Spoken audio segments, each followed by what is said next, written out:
Welcome to the All About You podcast. My name is Sheila and I am your host. Today my guest is Remi, originally from Houston in Texas and now living in Valencia. And we're going to be talking about his experience of moving countries and what he would do differently if he did it again, and what he has learned about himself during this life change. Remi, welcome to the podcast. Well, thank you, Sheila, for inviting me. I am excited to be able to talk about this. We've talked about it on and off on a more casual basis, but I think it's a good idea to really put some color to the decision-making process. Now, one of the reasons I really wanted you on the podcast is I am seeing a plethora, if not a deluge, of messages on social media, people asking advice from people particularly who have moved from the US to Valencia, and they want to know about schools, what clothes they should bring, the price of basic foodstuffs. So hopefully we're going to cover some of that in the podcast. But can we go back a bit? So you were living quite happily in Houston in Texas at some point? Yes, I was fortunate enough to have a great career. Career was taken off.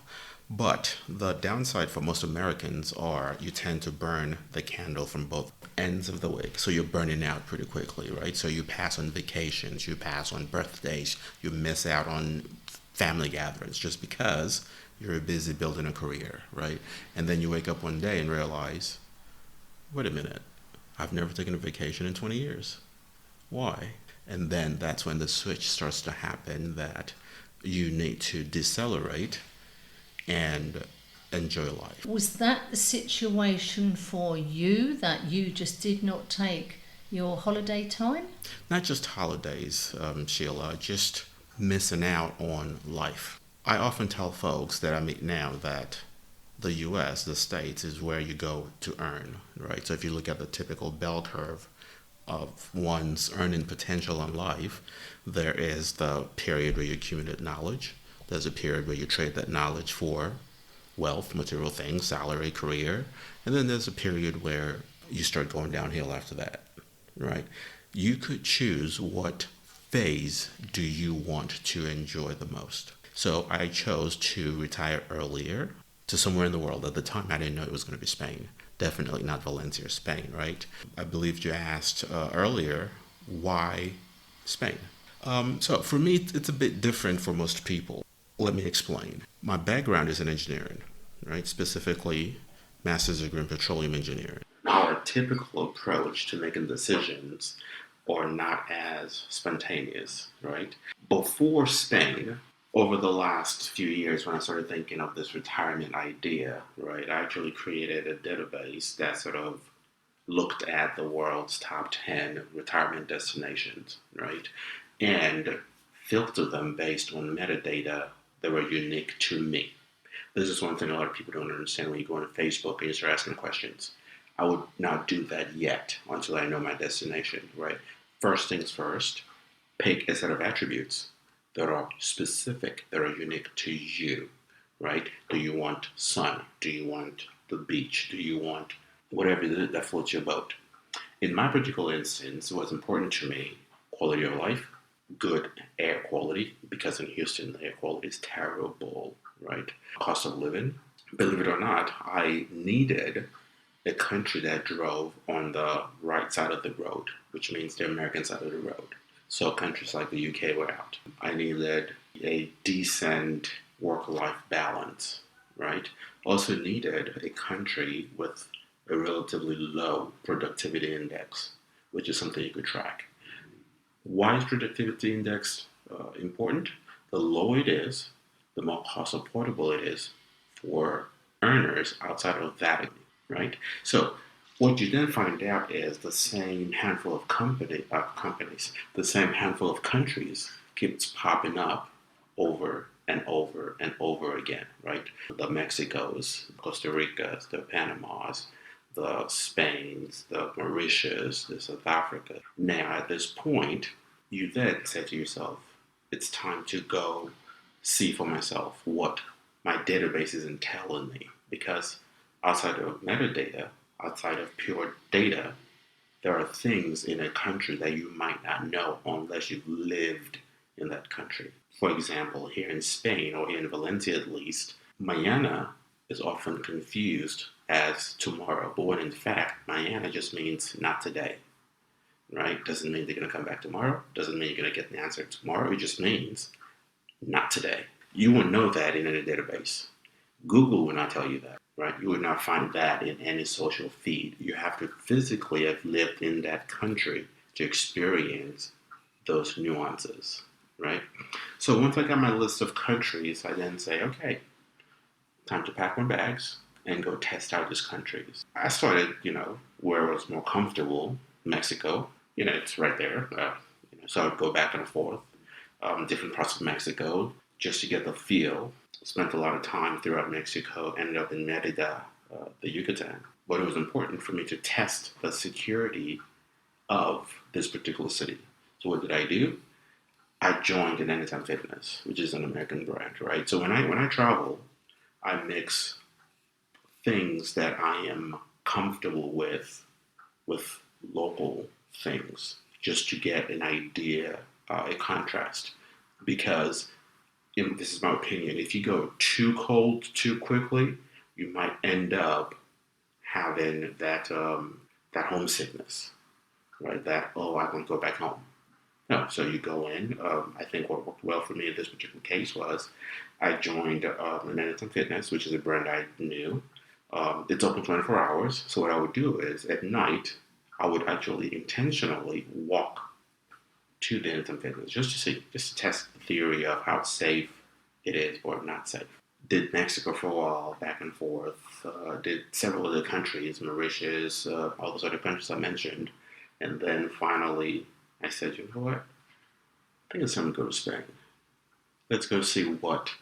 And also, you're talking to a black man. So, in this same list of intel information you gathered, right, you have to ask yourself, I call it black friendly is a city, right? Because again, this is something that people do not talk about or don't want to talk about, or rather, even on some of our groups here in Valencia, when someone asks a question, you would hear an eerie silence. No one really wants to address it.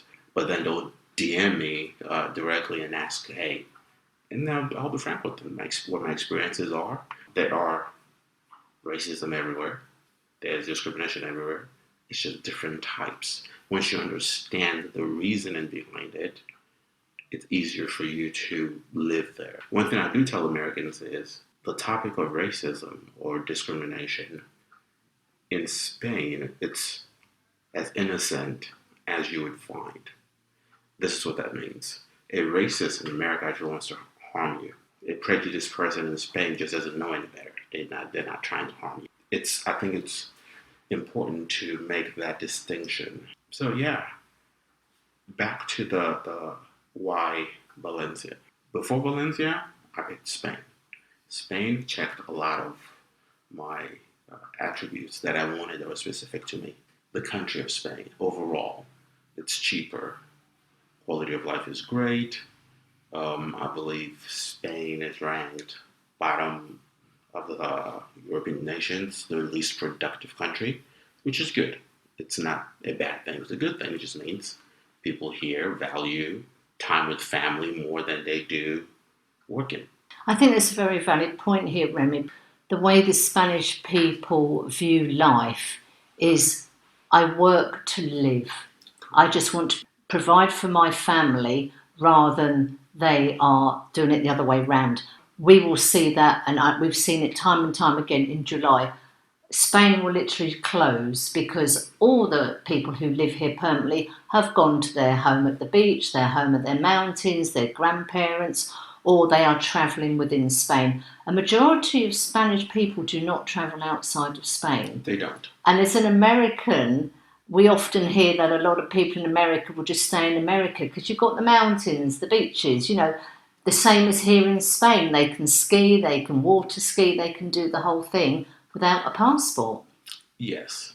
And July, August is when the entire country actually shuts down because most of them, like you said, go on vacation or staycation where they stay put but do absolutely nothing.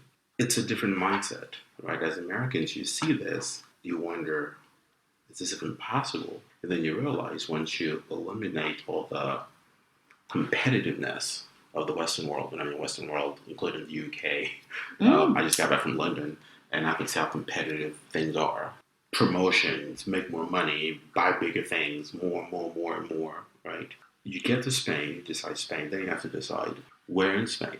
Where in Spain do you want to live? I went through several cities. When I first came, I did the tourist thing as far south as Tarifa, as far north as what's that place with the suckling pig up in the north, right? As I went east, I went all the way west. So you covered the 4 points, yeah. I think Cadiz is like almost in Portugal. Yeah. Right, just to get a feel. Sevilla, Malaga, Marbella, and each one had its own unique flavor. Yeah. And I got that information.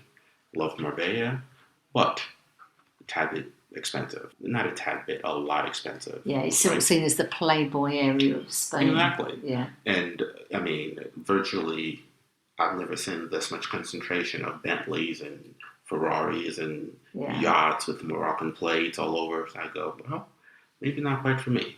Barcelona, also lovely. The crime rate was starting to, go up in Barcelona, where as you're sitting here, you can just leave your phone on the table and blink. Not that there's not crime everywhere, but there are different levels and different rates. Yeah. And then, obviously, Madrid. We all lived in Madrid. So it kept narrowing it down, and it came down to Madrid, Valencia, right? Because, again, on my metadata, an international airport is important.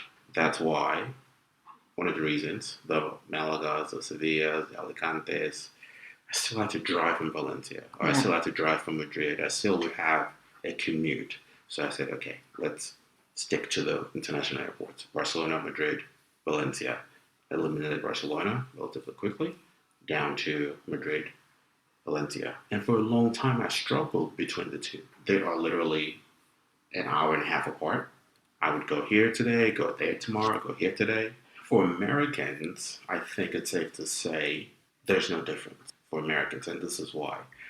In Houston, where I'm from, you could drive literally 2 hours and still be in Houston. People forget that it takes a long time to even cross that line in Houston because it's that big, right? So if you look at distance from here to Madrid, an hour and a half by train, we could as well just say the entire thing is Valencia. Because you could literally drive an hour, 2 hours, and you are in another part of Spain. But geographically, they're different. Madrid has a bit more hills, and Madrid didn't have a beach. Valencia has a beach, right? Mindset's a little different. Madrid is a little more diverse. Valencia, not as much. I call it the village mindset, right, versus the metro mindset. And you could see this if you walk into an ayuntamiento, a city hall, a town hall in Madrid or in Valencia. You could see the difference, the way things are done, the way processes are implemented. You could sort of tell the difference. So, Madrid, Valencia. I would rent an Airbnb here for a month, and then I'll go here, rent an Airbnb for a month, and then I'll go back and forth until I finally decided, okay, I'm going to make it Valencia. Then we get into the difficulties for an expat renting a place in Valencia, right? People forget. The Airbnb times are going to pass, right? We're going to live in Centro, we're going to do the tourist thing. That's going to pass. But once you become fully immersed, you're going to want a long-term stay, right? You're going to want an apartment that you could use to get a padrón. And Airbnb won't let you get a empadronamiento on your... And basically the padrón is your legal document to say you are a permanent resident here, yeah? You've got to have one of those. Absolutely. And that opens up everything to you. Because you exist. Without that, you don't exist. Yeah. Right? You're just a tourist. So all this plays into, I would say, for someone coming, keep an open mind, Keep a very open mind. More importantly, do this before you get to the Facebook asking strangers for random questions, because at this point, you could ask for specific, tailored questions. When your questions are vague and ambiguous, it's harder for you to gain any advice, because the advice are going to be vague and ambiguous, right? So if anyone says, "Oh, what's the cost of living?" Well, depends on you, right? Do you have Ferrari lifestyle? Yeah, have you got children? Are we talking Right. about schools Schools, and, you know, right? supermarkets, whatever, yeah. But overall, one would argue the average cost of living here is a lot less because the income, your ability to earn income in Spain is also a lot less. So it sort of evens out. I think there's so many things to unpack from what you said there, Remi. I think I've been here quite a while now and I have seen a real change. Since we've been here, we've had the Brexit situation. So, again, that's that very different for a lot of people who want to come over here from the UK and to live. And I think one of the big things that I've noticed, people will come for a 2 weeks holiday and they're, oh, I love this, I want to live here. Being on holiday, wherever you are, is very different to it being a wet, cold Tuesday morning when you can't find your keys. You know, that is totally different. And when people are sort of saying about good places to live, oh, you know, we want good restaurants and, you know, the nightlife, I'm going, okay, let's look what you're going to do for a month in November when it does get cold here. What are you going to do? Are you the sort of person that will still go to the local market and get your fruit and vegetables? Or will you hold up in your house watching Netflix for the month?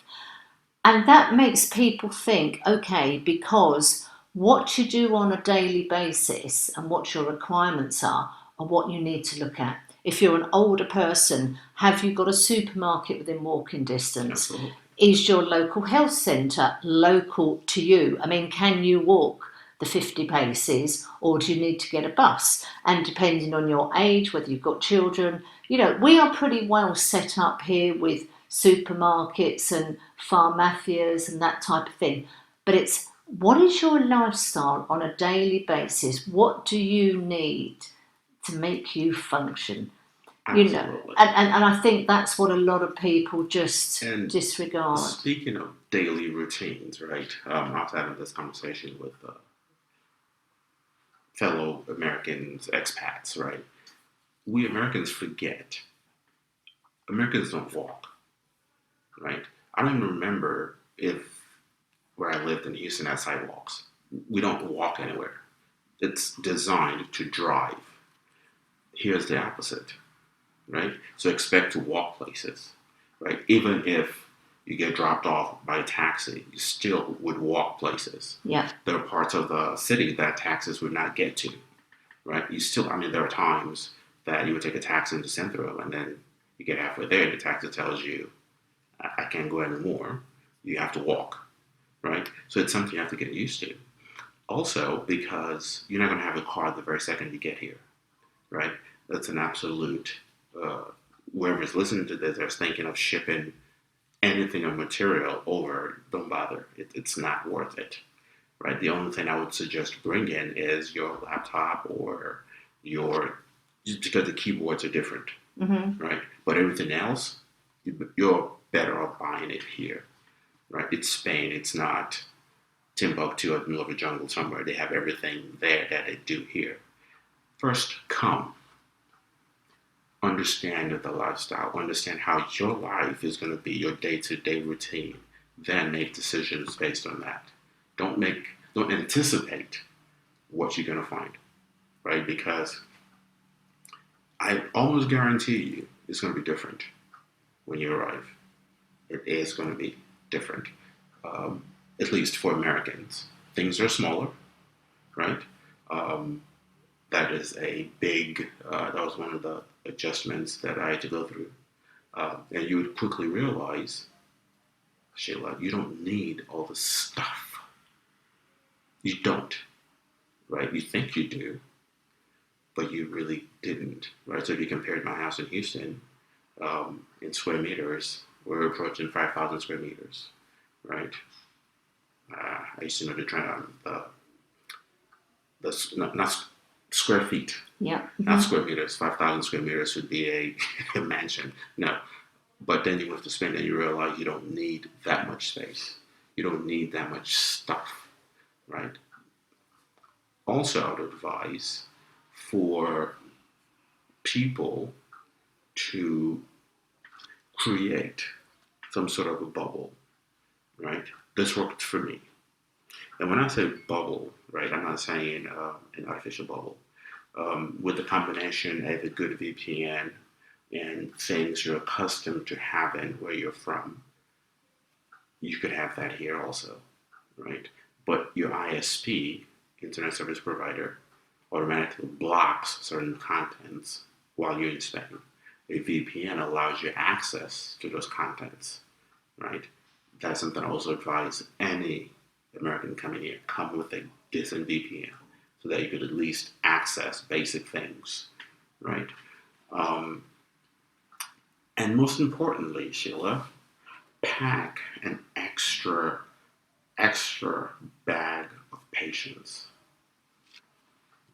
right? I cannot emphasize that enough. If you have 2 check bags, get 2 extra check bags of patience because you're going to need every ounce of it. I love that saying, bags of patience, absolutely. You need extra bags of patience, right? It was at a point where my clothes are carry-ons, but I would check 4 bags of patience when coming to Spain because Spain will test you. I think one of the things that I've discovered living in Spain is everything is done locally. So you move to a barrio, which we would call as a neighbourhood or a district or a town, you will have a town hall. The town hall is your friend. Everything originates from the town hall. 9 times out of 10, your local town hall, not the city one. And as we're talking about getting the padron, which is your resident certificate here. And I think one of the things that we had the experience of, and just about everybody else, trying to get the correct list of all the documentation you have to provide to get that residencia is quite something else. When I came here, it's before Brexit, so it was quite simple. We had contracts of employment. We literally had an apartment literally the day before we came, and we had our British passports because we were in the EU at that time. So it was quite simple for us. You go along with all we paid, yeah. Didn't have to translate anything. They print off the piece of paper, stamp it twice, sign here, they say, and then you are good to go. Lucky you. And it's incredibly easy back then. And I am talking a good decade ago. Now with Brexit, it's very different. But that everything is done locally. So once they've got all the correct documentation, and they'll probably give you 3 different lists of documentation, but once you crack that golden point of you have the right documentation, they basically glance at it, stamp your certificate, and there you go, and enjoy your time here. And you walk out there thinking you've just, completed your ascent of Everest. Mission accomplished. Exactly. Now, Let's talk about the pain. For Americans, well, it's not really painful, right? Depending on the circumstances in which you came here. I find myself advising people in Spain, at least in Valencia, try not to be in a hurry because you're only going to frustrate yourself. Yeah. Right? Try not to be in a hurry. So if something is supposed to take 2 hours, give it 4 hours. If it's something that's supposed to take 3 days, give it double the amount. Right? If your NIE was supposed to take 90 days, double it. And that's your identification card, yeah, absolutely. Right, so NIE stands for Número Identificado Extranjero. Yes. Okay, so to help us Americans, I advise whenever you ask a question of anything in Spain, try to ping minimum 3 independent sources for the same information. And this is what that means. You can walk into a bank today, talk to Sheila number 1, and Sheila number 1 gives you XYZ. You go back tomorrow, Same person gives you a totally different set of documents. Now, if you're unfortunate, day 3, you meet a different Sheila. She's going to look at you and go, oh, those other two had no idea what they're talking about. Very true, very true. Right? Oh, this is what she thinks you need. Now, in my experience, I realized they're not lying to you. All 3 Sheilas just had a different idea of what they thought. And rather for them to tell you they don't know, they'll just make something up. So you take all this data and you merge them, and the truth is somewhere in the core of all this 3 random information, right? Now, if you're me, I tend to ask more people to get a lot more sample size. The more sample size, the more accurate the information you get in. The less sample size, the more inaccurate the information. And I'm talking inaccurate. Even lawyers, right? Professionals, lawyers. You talk to one lawyer, what he or she tells you, I would not just take it to the bank. I would ask, it's okay, pay the €60 or whatever the consultation fees are. It's going to be worth it, right? Because you don't want to make mistakes when it comes to certain things. So be prepared, ask a lot of questions. The more people you could ask, the better. Even as simple as directions. Simple as directions. You ask one person, chances are you're going in the wrong direction. When you ask 2 or 3 people, then you get an idea of, oh, okay, she said this, he said this. So the correct information is somewhere in between all of them. Yeah. So how did those bags of patience work out for you that you brought with you extra? Sometimes I find myself running out. I have to go back home and bring some extra patience. And I think once you're settled in, like you said, when I mean settled in, you've gone through the hurdle of opening a bank account, getting your NDA, your identification, getting a place to live. Once you've gotten over those hurdles, the pain then becomes self-inflicted. You just head to the nearest bar. Right? The pain, you start to actually enjoy Spain, right? You start to, seek out the fun in Spain, right? Because you're not so worried about the big things because it's been sorted out. Now, I'm not downplaying the stress some of us go through in sorting out those big things. I am not downplaying it at all. Again, in my experience, it helps to have professionals doing it for you, helping you, but it's not guaranteed that your experience would be better or worse, right? It just falls into my assessment of the more the merrier, right? And in my bag of patience, as an American, you are constantly looking for reason, the reasoning, por qué, right? And you find yourself just frustrated. Don't think about it. Yeah. I don't think this is a country where you sort of think, right, Tuesday I'm going to go and get X, Y, Z done. Having that gung-ho attitude, just don't even open the door and go out with that attitude. I think you've got to say, okay, I've got 10 things I need to do on my list. Let's tackle the first one. If I get the first one done today, I'm doing well. Absolutely. And then the next day maybe tackle the first one, but you might have to go and drop something off for the first one. And I think a lot of people have this, right, so Tuesday I'm going to be doing this, on Wednesday I'm going to get that, and you just think you're going to be in a heap in a bar somewhere going, I really can't do this. Right. I think that is one of the things here. There's a lot of red tape that, just give me the piece of paper with the right things I need to provide. But they can, you might get something scribbled down, but there's no official thing saying, if you need this, bring along this, and it's got to be within 3 months, etc., etc. As Brits and Americans, right, we tend to have pretty uniform SOPs, standard operating procedures across board, right?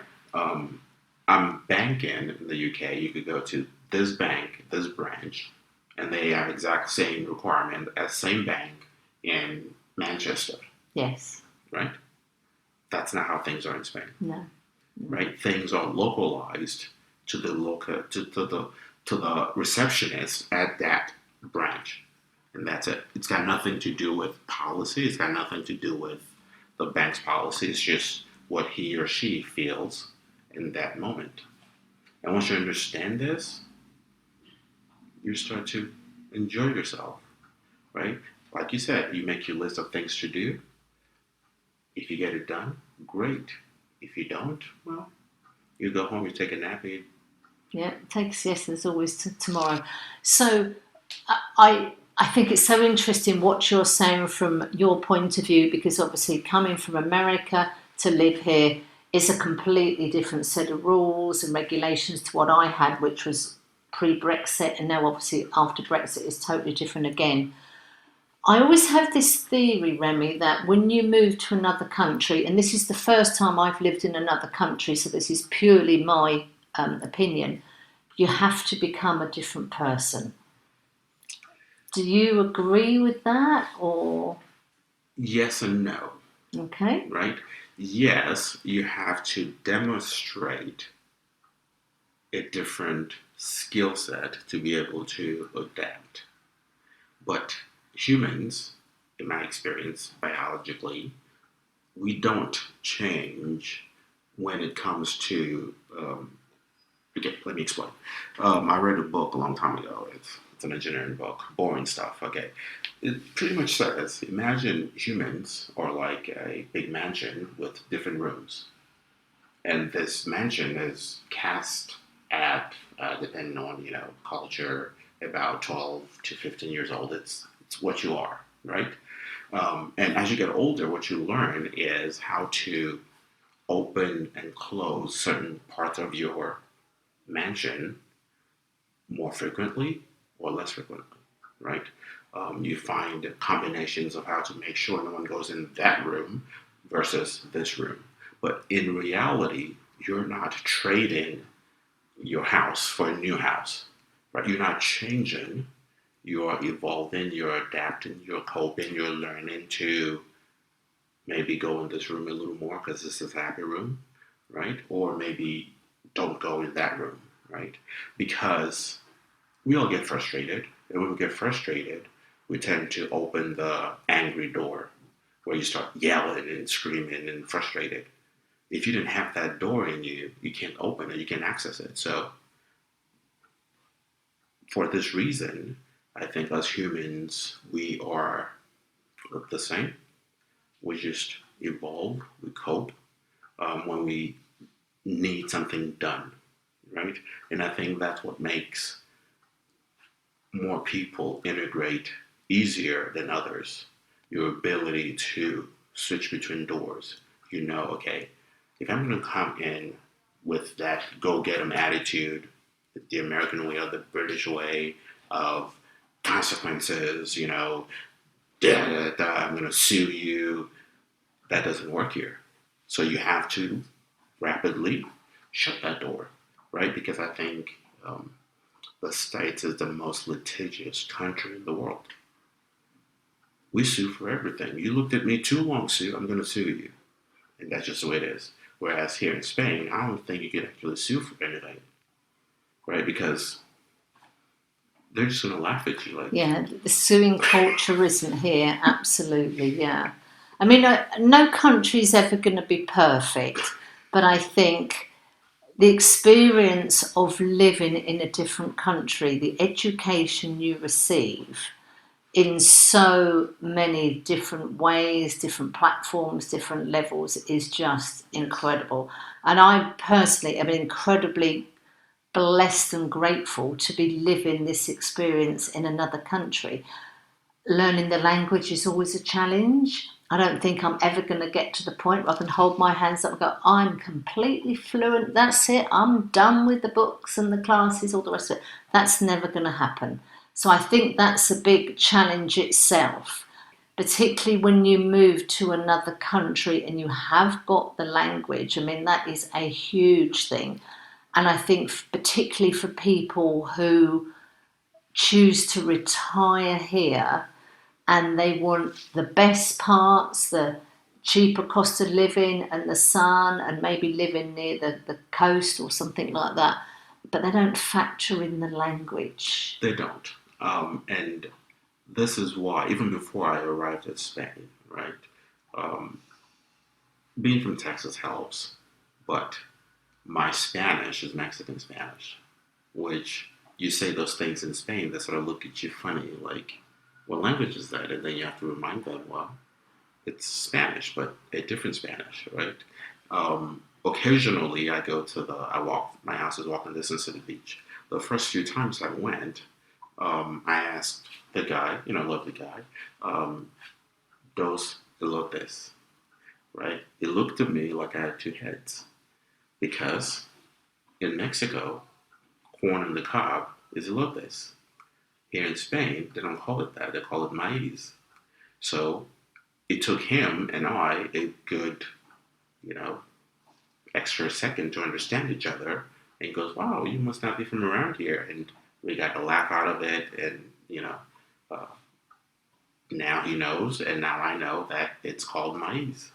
I think every day, just living your normal life, I just say, and it's a quote from my friend, every day is a school day. Yes. And that is absolutely true, whether you're learning about the country, the customs, the culture, the language, the way people do not stand in line here, as you would say in America.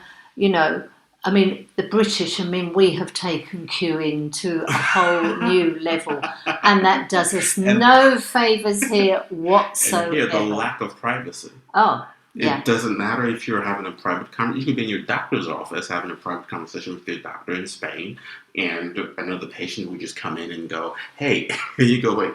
Yeah, exactly. what's going on here? Yeah, absolutely.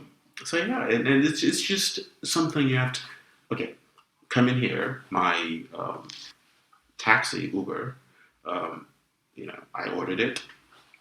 It drove past my house, went like an extra 2 blocks, and stayed there and called me because he didn't want to go back around. Right? Things that I'm sure maybe it's possible, but it's very unlikely in the States, right? Those are things you have to get used to, right? Service is not going to be the same because it's just anything that involves service, it's not going to be the same. You just remind me when we were talking about, the fact that in August Valencia will close down, and most sort of Spanish cities do. And it really amazes me that a restaurant will close for the whole of August because that's when they have their family holiday. Yes, the city's full of tourists. They're the ones pounding the very hot pavements.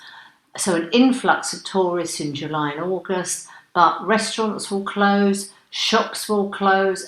All the sort of big global ones will be open, but any independents, no, we take August off, we go off, we take grandma and the abuelos and the primos. Because that's more important to them. Absolutely, this is it. This is what they do. They take the whole month of August off and off they go for, literally one whole month. It took me some getting used to when my first August here, and I realized, wait, why is everything closed? It feels like a ghost town. Yeah, it very much will be a ghost town. And then you realize, well, to them, earning money is not important. No. They've worked 10, 11 months of the year so that they can take this whole month off and they spend it with their families. And by law, Spanish people get paid an extra month. They do, yeah. They get 13 paydays. 13 Next one at Christmas, yeah. There's an awful lot about Spain that you have to sort of take a moment and go, do you know what? That's a really good idea. Because, most people are trying to squeeze Christmas out of the same December paycheck.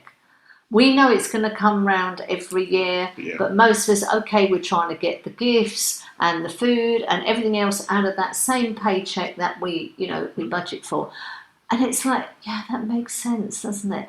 And yes, if you are in the hospitality business and it is possible, you shut your family restaurant or you shut your shop for the whole month, why not? It makes sense for the employer that's receiving, but the owner of the business, they at times have to struggle because of this. Yeah. I mean, it's such an interesting contrast between Valencia, with the third biggest city in Spain. The contrast in Valencia in August is just phenomenal. And then it takes me by surprise every single year. And it's like, where is everybody apart from the tourists? And I've got my stripes. I've pounded those pavements in Madrid in August, and I have the scars to prove it. It wasn't a great idea. Yes, hotels. There was a lot of availability in hotels and restaurants. We know why. Yeah. So it might take you a couple of seasons to adjust to this type of thing. But as much as we've talked about the manana thing, there is an awful lot in Spain that does make sense. Yes. And again, to come back to our very first point, you pick Spain based on what you want, not what you think everybody wants, right? Because what you would realize is what works for someone else might not work for you. And this is something that I would always discourage people from asking random strangers on Facebook for information before they themselves decide what they want, right? Do you want an high-rise building? Do you want close to the beach? Do you want walkability? Do you want close to the metro? You have to decide. For me, I took the same approach to picking a flat. We don't call them flats in the U.S., so I learned something new. A house, an apartment, right? Because I needed centrally located, because I didn't have a car, right? So I needed to be, I needed new, white new, some asks. So when I got my agents together and I told them, look, not that I want brand new, but what I realized is construction has advanced in the last decade. So in all those Airbnbs I was staying in all over Spain, I was gathering data, right? Anywhere from, I was in an Airbnb where you could not use a microwave and watch TV at the same time, right? Because the bones of the building is old, but then the interior is new, right? There are parts where the odor that comes through the sewer system, just because the idea of a P-trap, which is a plumbing innovation, wasn't invented back then when that particular building was built, right? Or there's no lift, right? Or your windows, you could hear everything from the outside. So this are collectively the things that led me to say, you know what, let's just go newer building. At least a newer building would solve some of those problems, right? You would have plugs where plugs are supposed to be. Not call the landlord and it tells you, oh, just run an extension cord from the kitchen all the way. You go, well, what?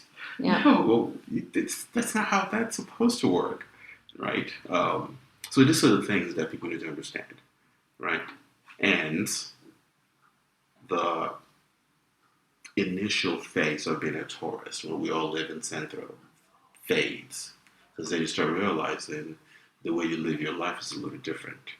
Then you move further out, right? Either north, central, south, but you start to move a little further out from where the tourist centers are.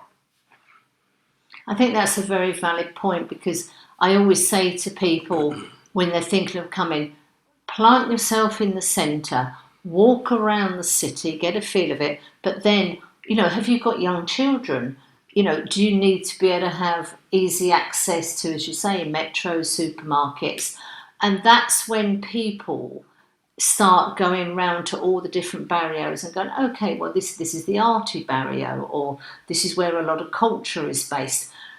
What I wanted to ask you is, how long have you been here now, Remi?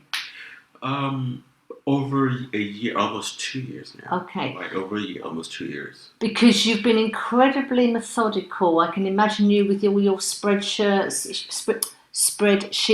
You're poring over in the evenings while you're back in Houston, gathering all your data and crunching the numbers.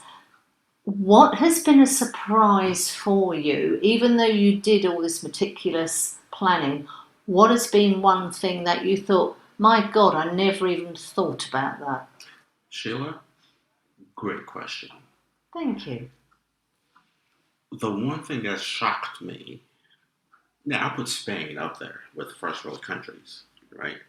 The one thing that shocked me is the of dog feces in the sidewalks, right? Right, I dog poo on the dog pavement for the poo on the Brits. pavement, Yeah. right? I did not understand it to the point where I actually had to change the way I walk.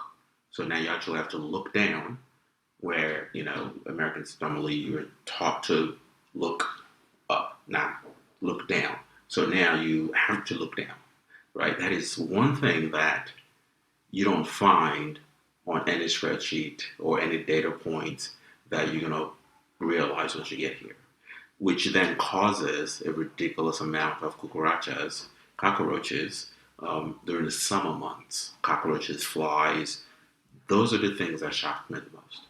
I wasn't expecting that. I think one thing that surprised me in Spain is people who have pets, if they have cats, generally most of the cats, in fact, I'm trying to think, do I know anyone who's got a cat who lets their cat go outside? They'll let them go out on the terrace, and if they've got a balcony, they will make sure it's secure. In England, people live in houses and they have cat flaps. The cat flap has a magnetic, what's it on it? The cat has and they just go in and out, in and out. Cats do cat things. They don't have cats living basically in the home. Here, 90% of the people, particularly we're talking about Valencia City, are in apartment living. Therefore, the cats don't go out. That was a huge shock to me. And another thing is a lot of people have tiny little, I call them handbag dogs, because again, they live in apartments, so they have these little terrier dogs that are incredibly yappy. So a big thing is when you're looking for apartments, are there any animals in your building? And if you see a dog that is what I would class as a normal size, Labrador, should we say, that's like, oh my God, that's a huge dog. Because we just see constant little sort of terrier type dogs. So I think owning an animal here is a big difference, particularly from the UK. Big difference. I would agree with you. Again, this is probably an American thing, right? Speaking of animal things, period. There's always this idea Spanish people feel. I had to tell one the other day. Not everyone is gonna like your dog, and you need to be okay with that. Don't assume everyone likes your dog, right? So if you're, this is another thing you get used to. If you're walking, they literally would just block the entire sidewalk, like and just not move, right? Whereas Americans would tend to at least give way or let you pass. No, that was different. Yeah. I think definitely the animal thing here is very, very different. Very, very different. And I love animals. I would just love if there are not that much dog poo in the streets. Yeah. I mean, I think it swings from good and bad because you see a lot of people walking their dogs and they have like a squirty bottle of water, which is a mixture of sort of dishwashing liquid, as you would call it, washing up liquid as we would use it. And the dog has a pee, they squirt the water. So that is great. But I've got no problem if somebody's dog has fouled. I will turn and watch, wait for them to get their little doggy bag out. And if they don't, I've got no problem running back to them and saying, would you like a tissue? I've got no problem in that at all. Unlike you, I'm not that confrontational. Most people are not. Most people would rather pretend nothing happened and just go about their business, right? Someone actually told me that the reason behind it is because the population of Valencia is aging. So it's getting more and more difficult for older folks to bend to pick up anything, right? Some even said there's a police control that's supposed to go around policing this. They'll take DNAs, match it to your dog. If it's been a frequent offender, whatever, they'll take your dog, right? But I don't know if it's how effective this is or not, right? But that is one thing I hope if someone important hears this podcast could say, hey, maybe we should look into it. Yeah. That's interesting. So let's not end the podcast talking about dog poo. Well, of course not. Let's talk about something else just to round off the podcast. So what's one of the best things that you've got? Oh my God, I didn't expect this living in Valencia. Let's end on a high note. Oh, that's a big one. There's a lot of things I love. I think, back to my database, the biggest thing for me is how affordable things are, right? And that awards me, okay, I have a stand-in massage every Wednesday of every week, as long as I'm in Valencia. You know why? Because it's €30. Right? The same 1 hour massage in Houston will cost you $160, $150. Wow. Right? So it allows you to do more. So why not? Right? You find you wanna be a better version of yourself, if that makes any sense, right? I think only Estonians would know this. You actually look up at the sky and it's blue, right? Houston has a huge refinery and it, Yeah, well, we do have Valencia. We call it Valencia blue here. It's right? totally different. So you actually, now imagine you look up and you don't see the sky. But here you do. Yeah. So yeah, these are the reasons we live here, right? The good quality of life, the ability to, I don't want to sleep all day because then it's going to sound like we're lazy, but you have the best of both worlds, right? We get good internet, good coverage. Even the pueblos have good internet connection, right? Valencia is very connected, and I go hiking a lot, different parts of Valencia to explore it. There's just so much to discover about the city, so much. After you've done the touristy things, right? And day in day, you discover new things. Like I find myself walking my neighborhood and go, wait, I didn't know this was here. Well, it's because, their hours of operation is always suspect. But now you know it's there, right? So yeah. So you're happy living in Valencia? I am happy living in Valencia. Well, that's good to know. That's good to know. I am happy living in Valencia, right? And I say that comfortably because for someone like me, a big chunk of my happiness comes from within, right? I make happy moments, right? I'm a believer of if you were miserable where you were before and you moved to Valencia, it's not a magic pill. It's not a magic pill, right? You're just going to be miserable with blue skies. Yeah, that's right.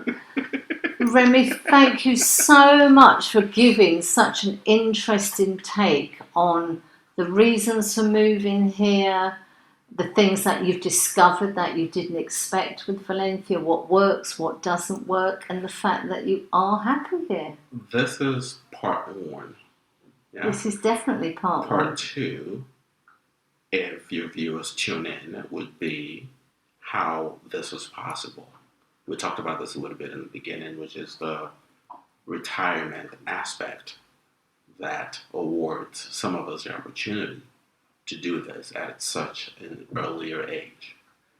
You do not have to wait till you are, is it 67 or 72, whatever the new retirement It's age a is. moving target, really. Exactly. Yep, so we look forward to having you back as a guest on the All About You podcast for part 2. Absolutely. I'm excited. Thanks, Remi. So thank you for listening to that conversation. Thank you for listening to our conversation. I hope you enjoyed it. So please subscribe for future episodes. It is free. And if you have a story to tell, please contact me on allaboutyoupodcast@yahoo.com and let's tell your story.